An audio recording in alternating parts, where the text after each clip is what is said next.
नमस्कार दोस्तों, मैं आपका दोस्त धनेश एच शाह। आज का टॉपिक है येलो फंगस। देखिए, एक बात पहले मेरी बात सुन लीजिए।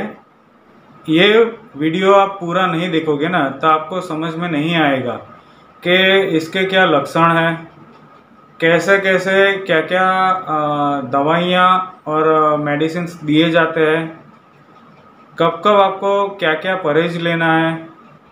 तो प्लीज़ आप ये वीडियो लास्ट तक देखें और मेरी बस आपको यही दुआ है कि आप सब लोग सही सलामत हो। इसमें आपको डरना नहीं है।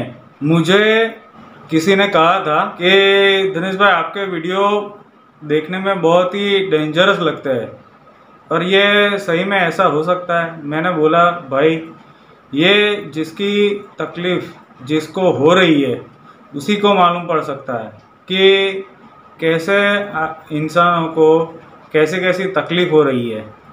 बराबर, तो आप सेफ रहिए, सुरक्षित रहिए।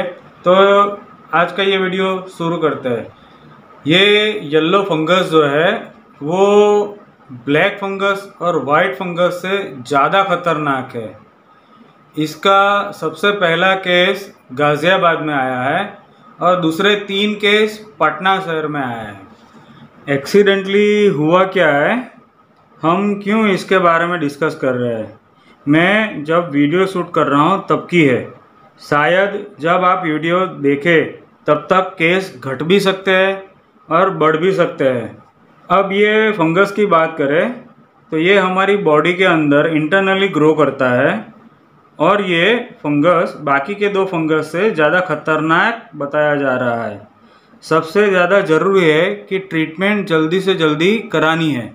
इसका मतलब है कि हमें जल्दी से जल्दी पता लगाना ज़रूरी है कि हमें फंगस हुआ है कि नहीं हुआ। ये पता लगाने के लिए इसके सिम्टम्स क्या है वो पता होना ज़रूरी है। अब मैं आपको इसके सिम्टम्स की जानकारी दे रहा हूँ, ध्यान से सुनिएगा। इसके सिम्टम्स ज़्यादातर निकल कर आ रहे हैं वो है कोविड पेशेंट के ऊपर, जिनको कोरोना हुआ है या हो चुका है उनके ऊपर। सबसे पहला इसका सिम्टम्स है लिथार्जी, यानी आलस आना। किसी को काम करने में मन ही नहीं लग रहा। दूसरा, वेट लॉस इसमें बहुत तेज़ी से हो रहा है और जो आपका एपेटाइट, जो खाने की क्षमता है, वो एकदम मिट गई है, यानी आपको भूख ही नहीं लग रही, आपको मन ही नहीं हो रहा खाने का। अभी कोई कॉमन सिम्टम्स अभी के लिए बताया जा रहा है। ये येलो फंगस के सिम्टम्स हो सकते हैं। और ये येलो फंगस बेसिकली कहीं पर चोट लगी हो ना, वुंड वगैरह होता है, उसको ठीक होने ही नहीं देता। ये तो नेचुरल प्रोसेस है कि कहीं पे चोट लगी हो तो वो अपने आप ठीक हो जाए, मगर ये येलो फंगस जिसको लग जाए वहाँ पर उस जगह को ठीक होने ही नहीं देता। उस जगह पर अगर येलो फंगस लग गया है तो वहाँ से वो शरीर के अंदर जाएगा। शरीर के अंदर जाने के बाद ऑर्गन को डैमेज करने लगता है। अब ये पता कैसे चलेगा कि फंगस है तो वो कौन सा फंगस है, चाहे वाइट फंगस हो, ब्लैक फंगस हो या येलो फंगस हो। इसमें ज़्यादातर एक्सरे या तो फिर सीटी स्कैन के माध्यम से पता लग सकता है।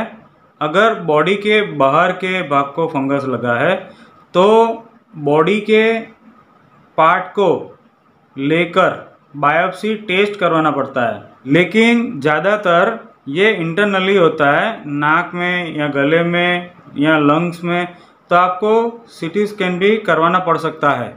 प्रॉब्लम ये है कि ये येलो फंगस होने का कारण क्या है। ये देखो, इसमें डरने जैसा कुछ भी नहीं है। ये फंगस ये कोई नई चीज़ नहीं है, ये हमारे एनवायरनमेंट के अंदर होता ही है। ये कोई भी नया फंगस नहीं है, तो प्लीज़ आप इससे डरिए नहीं। लेकिन प्रॉब्लम क्या हो रहा है, कोविड-19 के जो पेशेंट है उनकी इम्यूनिटी बहुत ही डाउन रहती है। उनको जो स्टीरॉयड दिया जाता है उसकी वजह से उनके अंदर ये फंगस अटैक कर रहा है। तो ये उसका मेन कॉज है। ध्यान रखेगा, हाई ह्यूमिडिटी, मतलब कि ज़्यादा ह्यूमिडिटी होना। जैसे कि बताया जा रहा है कि ऑफिस में या घर में स्पेस है, उसमें ह्यूमिडिटी जो मॉइस्चर है, मॉइस्चर के अंदर जो एयर होती है, हवा होती है, वो 30 से 40% से ज़्यादा नहीं होना चाहिए। इससे ज़्यादा हुआ तो फंगस के ग्रोथ को और ज़्यादा बढ़ाएगा, जो कि अलाउ नहीं होना चाहिए। तो ये आपका एक कॉज है। इसके अलावा ओल्ड फूड उसको नहीं खाना है। इसके अलावा हाइजीन का पूरा ध्यान रखना है, जैसे कि मास्क बराबर पहनना है, हैंड वॉश बराबर करना है और सैनिटाइज़र का इस्तेमाल करना है। लास्ट में ये आता है कि ट्रीटमेंट क्या आता है। ट्रीटमेंट के लिए सबसे ज़रूरी है कि राइट टाइम पे आपकी ट्रीटमेंट हो जानी चाहिए। गाज़ियाबाद में जिस पर्सन को ये हुआ था येलो फंगस, उसका राइट टाइम पर ट्रीटमेंट हो गया था और वो ठीक हो गया था। इसके लिए ध्यान दीजिएगा, इस फंगस के लिए एम्फोटेरिसिन बी इंजेक्शन दिया जाता है, जो सभी प्रकार के एंटी फंगल ड्रग है। जैसे कि एंटी बैक्टीरियल होता है, वैसे ही ये एंटी फंगल ड्रग है। तो ये जो वीडियो है मैं सिर्फ आपके लिए बना रहा हूँ, जिससे लोगों को जानकारी मिले। तो प्लीज़ आप इस वीडियो को ज़्यादा से ज़्यादा शेयर करिए, लाइक करिए, कमेंट करिए और हो सके उतना ज़्यादा से ज़्यादा लोगों को शेयर करिए, ताकि ये इन्फॉर्मेशन हम सबको दे सके और सबकी जान बच सके। जय हिंद।